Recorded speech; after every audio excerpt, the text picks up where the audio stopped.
Bonjour et bienvenue. Ça nous arrive à tous de se sentir un peu submergé par nos émotions. Alors aujourd'hui, on va explorer ensemble une technique vraiment simple pour y voir plus clair. C'est le EFT, pour Emotional Freedom Techniques. Pensez-y comme un guide super pratique pour apprendre, pas à pas, à apaiser ce qui se passe à l'intérieur. Alors entrons dans le vif du sujet. L'EFT, c'est quoi au juste? Eh bien, c'est avant tout qu'un outil incroyable pour devenir autonome face à ses émotions. Une fois qu'on a pigé le truc, on peut vraiment s'en servir soi-même pour traverser les moments un peu compliqués. Ça marche aussi bien pour une petite vague de peur ou de tristesse que pour des choses plus profondes comme l'anxiété ou quand on manque un peu de confiance en soi.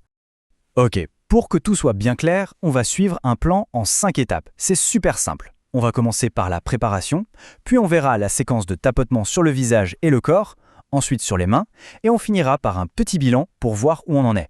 C'est parti! Première étape donc, la préparation. Et ça, c'est vraiment le b.a.-ba. Avant même de penser à tapoter, il faut bien préparer le terrain.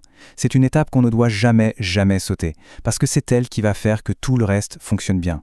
Et c'est tout simple en fait. Ça se fait en 2 temps 3 mouvements. D'abord, un truc basique, on boit un petit verre d'eau pour bien s'hydrater. Ensuite, on prend juste un petit moment pour soi, pour se connecter à ce qu'on ressent vraiment.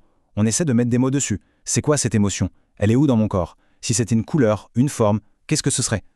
Maintenant, un point super important. On va essayer de noter cette émotion sur une échelle de 0 à 10. 0, c'est tout va bien, aucun souci. Et 10, c'est le maximum, c'est insupportable. Cette note, c'est notre point de départ, notre référence.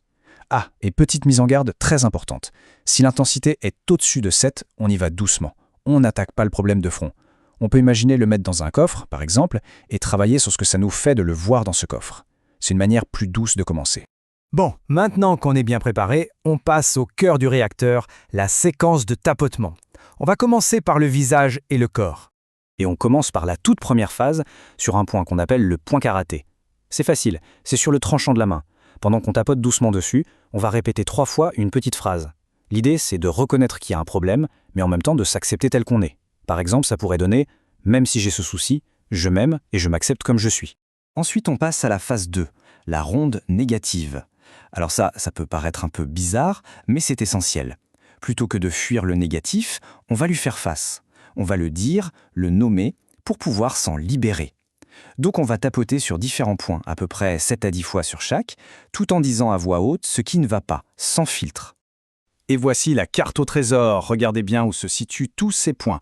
C'est un parcours assez logique en fait. On part du sommet de la tête, puis on descend, début du sourcil, coin de l'œil, sous le nez, creux du menton. On continue sur les clavicules, sous le bras et enfin sous la poitrine.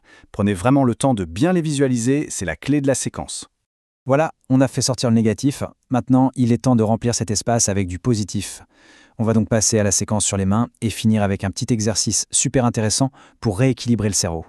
C'est la 3e phase, le pivot positif. Comme son nom l'indique, c'est là qu'on change de perspective. Le but, c'est d'installer de nouvelles pensées, plus positives.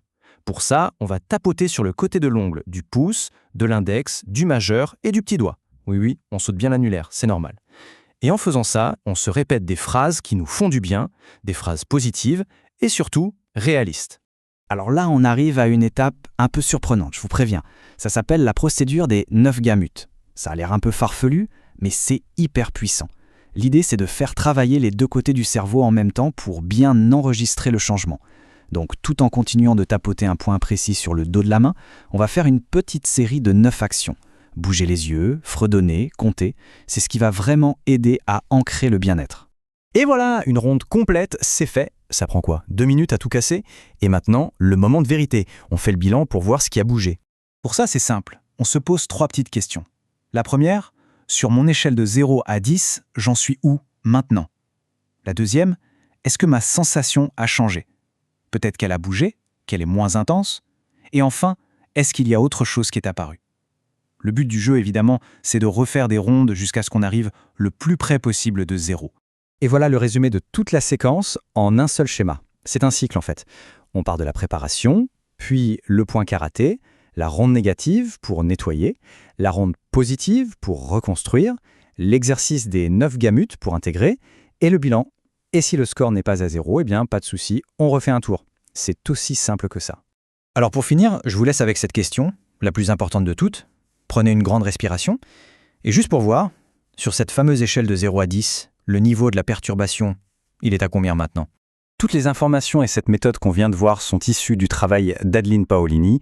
Pour en savoir plus, n'hésitez pas à visiter son site internet.